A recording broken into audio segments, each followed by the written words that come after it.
Howard, are we shocked by the move?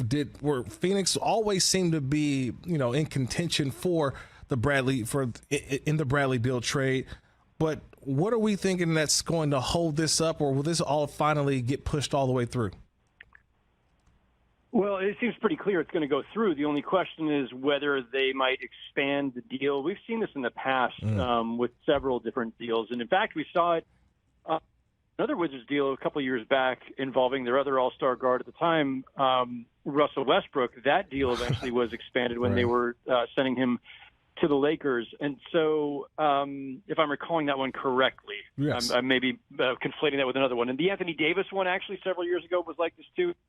You come to terms on the principles of a deal, and then if you have no particular urgency, and they've got some time here before Chris Paul's, they've got their contract guarantee date that they're coming up on, but they've got a little bit of time before that. Often will then search the league. Somebody else can participate in the deal for a different variety of reasons. In this case, for one specific one, which is that the Wizards have no use for Chris Paul at this stage of his career. Right. He certainly, I'm sure, would like to land somewhere else. The Clippers, obviously, are the team mentioned most often. And if you can find a way to involve a third team, and if you're Washington, maybe extract even more assets in a 3-team deal than you would in a 2-team deal, there's certainly incentive to do that. Sometimes there are cap savings involved or trade exceptions involved. Sometimes you're just trying to get a few more picks somehow involved in the deal. So you're going to do your diligence and see where that leads. In terms of surprise, I mean, the only thing I'm surprised about is that the Suns were this aggressive to get Beal in the first place, because I just don't think it's the right move. Yeah, I can say that. I was looking at the roster this morning, and it's Beal, Booker, Durant, Ayton, I think one more player, and that's it. They don't even have a full roster yet. So what do they even have enough to even put around them? Because they look like they're right in the same situation that they were in during the playoffs this past season. A great starting 5, but there's nobody to really come off the bench and be a contributor. Yeah, and this is why I also just caution people not to judge the deal too harshly yet. Like, I will judge it based on the fact that I don't think Bradley Beal was the right move for them at all, and I think it may exacerbate some of the issues that you just listed.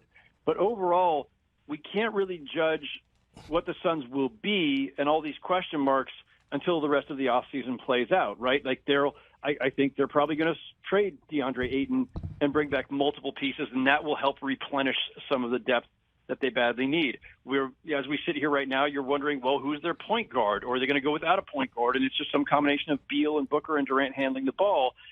That has its own implications, but maybe they're going to go get a point guard. If they're trading DeAndre Ayton, who's the new starting center, they already had just a bereft bench in the playoffs, as you noted, and it was part of why they lost when they did. And so they've got time to figure all that out. The problem is the combination of their new big 3, and call it a big 4 for the moment if you want to throw Ayton in there. Right. Those 4 guys are making $162 million combined. The projected salary cap for next season is $134.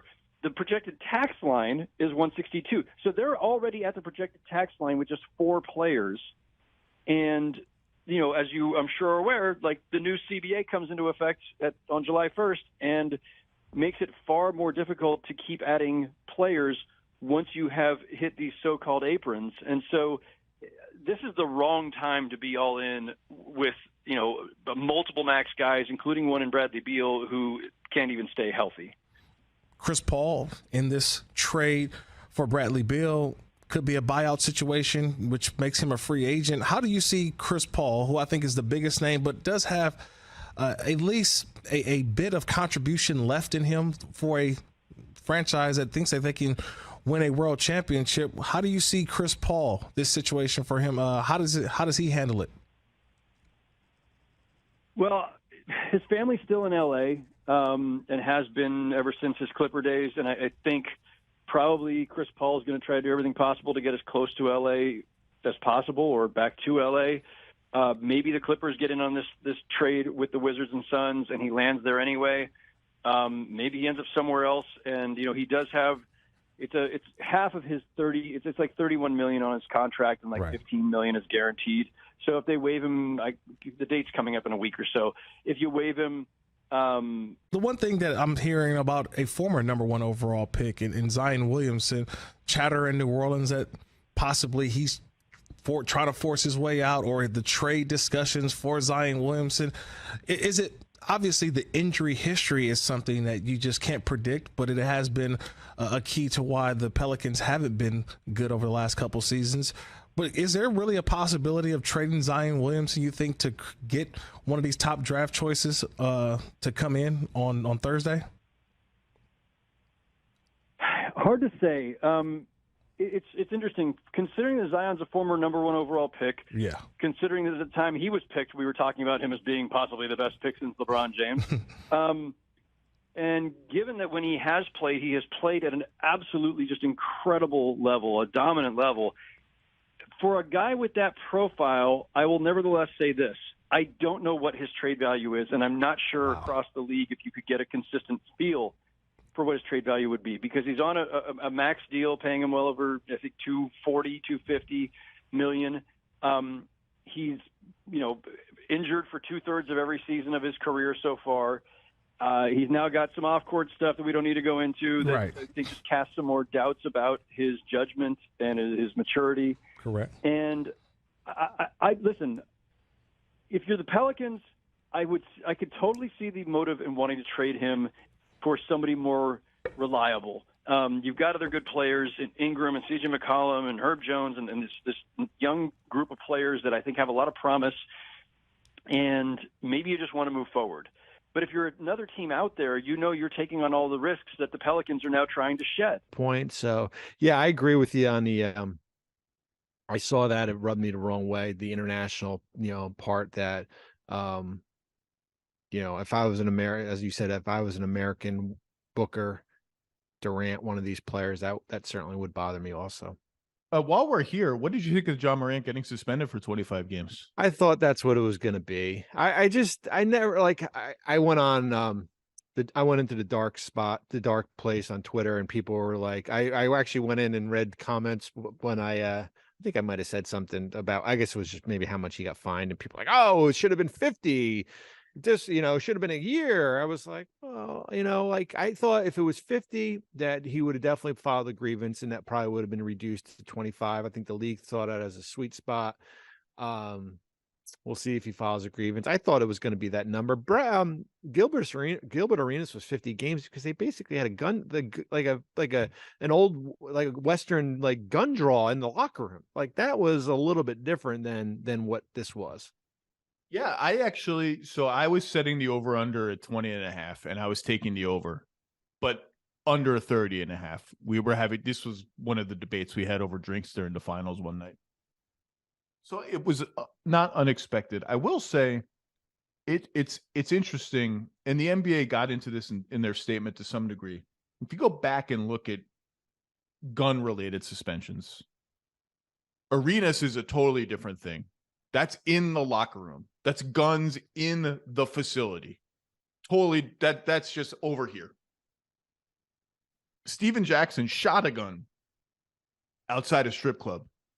7 games. Raymond Felton brandished, I think, a semi-automatic weapon in a domestic dispute. 4 games. Now, those cases were adjudicated. Those were criminal cases. Both Raymond Felton and Steven Jackson pleaded guilty to lesser charges, I think, than they were initially charged with.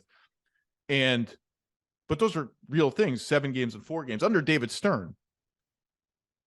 So I do think it's fair to ask, John Morant doesn't appear to have violated any criminal laws in any of these cases. 25 games? I think it's a lot. What's the explanation? And I think the NBA got into it somewhat in its statement, and the explanation, I think, is a repeat offense. Well, Steven Jackson had done the Malice in the Palace. It's not a gun offense, but it's something. But repeat offense, and repeat the same thing after being penalized and expressing contrition, which clearly was not all the way real. I think the fact that it's on video is a distinct thing in this day and age. Just we all see it. We see how it looks. I don't know what the new information. Remember, Adam Silver said, like, well, we've uncovered some new information. Yeah, I don't know if and I actually thought that was going to go the other way. Like, was it a toy gun? Was there some, was it maybe but not? what was the new info? I guess the I don't new know. information I don't know. was, I don't know what it was. I guess what was alluded to in the press release was, that he was aware that he was being recorded, and I guess the gun was real. Is that all the new information that was recovered? Like, I think yeah.